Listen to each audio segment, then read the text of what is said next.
Welcome back to Health Hacks. I'm Tara and I'm here with Dr. Jenny, and we're diving into a topic that's becoming increasingly mainstream in functional and longevity medicine. And honestly, it's one of the most important conversations we can have about energy. We're talking about mitochondria, your body's true energy powerhouse. Because here's the thing, people don't just want to lose weight anymore. They want sustained energy. They want resilience. They want brain clarity. They want to age well, and mitochondria sits at the center of it all. Dr. Jenny, why is mitochondrial health suddenly everywhere? Because we are realizing that fatigue, brain fog, metabolic disease, hormone dysfunction, even accelerated aging all share a common root issue: poor cellular energy production. And that takes us back to mitochondria. A little flashback, if you're thinking like 7th grade health class or science class, the mitochondria is that little powerhouse of the cell where your energy is produced. That's right. So no ATP equals no energy, right? And so your brain, heart, muscles, hormones, everything depends on ATP. And something most people don't realize, organs with the healthiest energy demand have the most mitochondria. Your brain, your heart, your muscles, which explains why when mitochondria function declines, why people feel tired and foggy and you're exercise intolerant and inflamed and hormone dysregulated. Yeah, so that's exactly right. But mitochondrial decline doesn't just happen because of aging, which it does happen.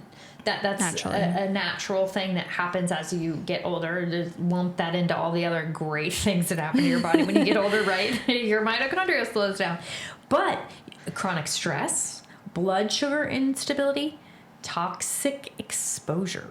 Oh, do we have any of that? Do we have any EMF circulating around? Do we have any forever chemicals? Of course not, right? No, but we do. They're everywhere. And nutrient deficiencies. So the nutrients that I like to kind of spotlight are magnesium, CoQ10, B vitamins, and iron is really important. Women who don't have enough iron, they can't put...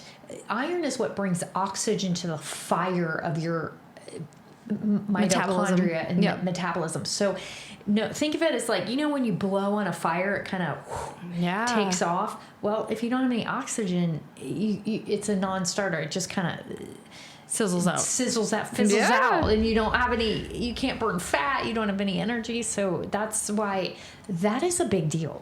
And I mean, nobody's being tested for that. It blows my mind. We see it all the time. Did you know your iron was low? No, I had no idea. Oh, well, it is. So it's one of the earliest dysfunctions we see in chronic disease is this mitochondria breakdown. And this is where it gets interesting for our audience, especially women navigating perimenopause and menopause. So hormones and mitochondria are deeply connected. So let's talk about that relationship. Yeah, we love to talk about this because this is not just the people we serve. This is us. And we're doing these things in our own life. So we've got estrogen, thyroid hormone, cortisol, insulin. All of these hormones directly influence mitochondrial function. So let's take some examples. Estrogen enhances mitochondrial efficiency and protects against oxidative stress. So again, as you get older and you transition into menopause, you lose that protective effect because your estrogen drops, and that's natural. Thyroid hormone regulates your metabolic rate, and that determines how hard your mitochondria have to work. So if your thyroid is really struggling, you're just going to be like whipping this poor mitochondria to work. Insulin resistance will damage the mitochondria too. And then chronic cortisol elevation increases oxidative risk. And I think it's really important to make sure that when we hear chronic cortisol, we think, oh, stress, and there's nothing I can do about stress. I just have a stressful life.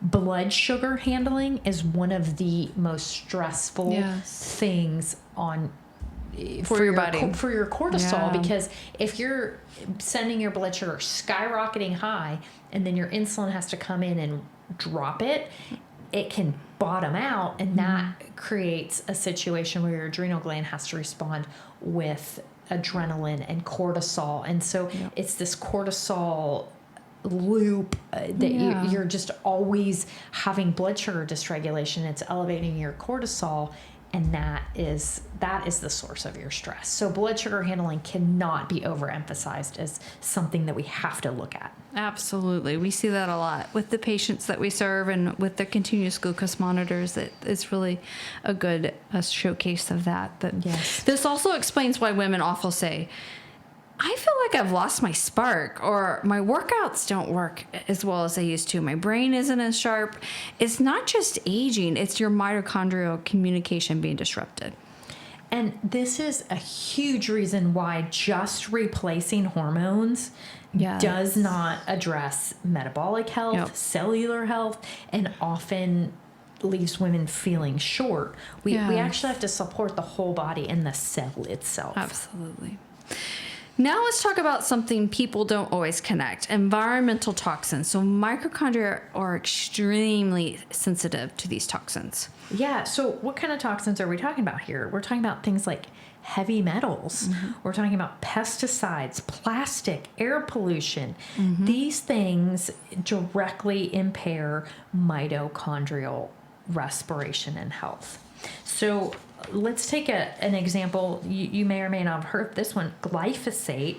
It interferes with the cellular energy pathway, and it's essentially Roundup sprayed on wheat crops to make them more disease resistant and drought tolerant. So good for farmers who want to increase efficiency and yield. Really bad for people who don't want to screw up their hormones. Heavy metals like mercury, those things increase oxidative stress. Endocrine disruptors alter mitochondrial signaling. And so what in the heck is an endocrine disruptor? Parabens are a huge example of that. They're in lotions and shampoo and personal care items. So that kind of stuff. Fragrances and cleaning products and perfumes and those Glade plug-in thingies and all of those things. Your body has to process them out, and there is a cost to that. Yes. So here's the key, is that your mitochondria produce energy through oxygen. So that process naturally creates free radicals, and there's a certain amount of free radicals that are just going to be produced by living your life. Sure. But if you overwhelm the antioxidant system, that damage starts to accelerate, and it makes you look older. It makes you feel older. It increases your, age, your biological, not your biological age, but your perceived age, how old you feel.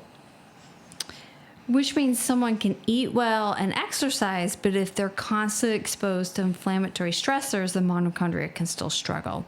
And that can show up. People will feel fatigue and slow recovery and brain fog and hormone disruption and inflammation.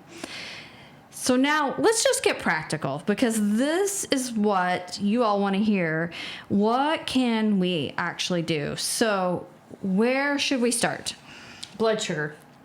Yes. It's our answer to everything, right? But it's true, because nothing damages your mitochondria faster than blood sugar swings. It's the foundational issue. It's estimated that 90% of the population has blood sugar dysregulation. Yes, absolutely. About half the population is diabetic or pre-diabetic, at least. Yeah. A lot of people don't know it. We find that in a lot of cases on people that are like, I had no idea. Yep. So we need to balance our protein and our fiber, because protein and fiber keep sugar from spiking. We need to choose healthy fats. Things like we want to stay away from the seed oils and the refined processed fats, trans fats. We want to eat things like coconut, avocado, those kinds of nuts and seeds, whole foods that are the healthy eggs, healthy fats like that. We want to minimize refined sugars. All of that stuff is going to protect our mitochondrial integrity and keep us healthy. We want to do some strength training, and I'll let Tara talk about that because we both love exercise. We do. We love to lift some heavy things, but exercise literally stimulates your mitochondria biogenesis, and meaning you can create more mitochondria. And after we've learned everything we've learned today, we want more. We don't want less. We want more. So strength training is huge. And also HIIT training, so short, controlled, not excessive cardio, which signals the body to build more efficient energy systems. So this is, a 10 to 20 minute high intensity exercise. Yeah. And don't be scared to go heavy. Seriously. Yeah. If you're my age, you remember the days when they were like, oh, you need a little 3-pound weight. No, put down the 3-pound weight and grab something heavier. Yeah. The next thing we can do is cold exposure. We want to stimulate mitochondrial density and improve our metabolic flexibility. So just all you have to do is end your shower with 30 to 60 minutes of a cold blast. I mean, you can do it longer if you want to, but that alone is enough to really kind of stimulate this process, and it's easy to do. Yes. It's not super awesome sometimes, but it's really easy and it's worth it. Okay, you can also, if you're taking notes, optimize your sleep. So mitochondria repairs during deep sleep. So poor sleep equals impaired energy production, and this is a non-negotiable. It really, a lot of health issues can be stemmed back to poor sleep, but mitochondria is dependent upon it.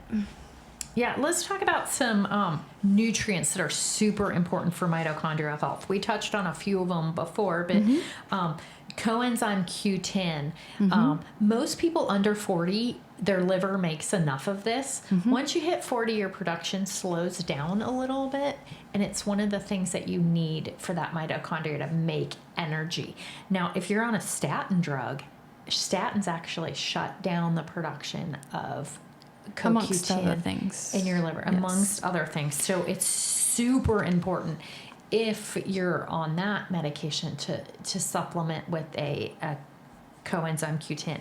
And if you're over 40, it's some people need it, some people don't. We can talk about it, we can test it, we can do all kinds of things. Magnesium, it's just a mineral that's deficient in a lot of people. Yes. It can affect, low magnesium can affect your sleep. It can make your muscles tight. It can make you constipated. It's all kinds of things. It's one of the big deficiencies too. B vitamins, another thing, is low on this, like almost everybody. Alpha lipoic acid is an antioxidant that helps with, all that damage from the free radicals because it's an antioxidant. L-carnitine is another thing that's important here, and so are omega-3 fatty acids. Those are anti-inflammatory, and that's you think of them as like fish oil and things like that.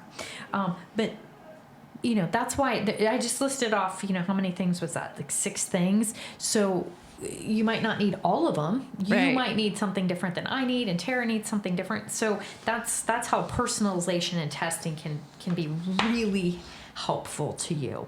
Yes. And a lot of people ask us about red light therapy, and this can be beneficial. Red and near-infrared light stimulated can be helpful with a mitochondria production.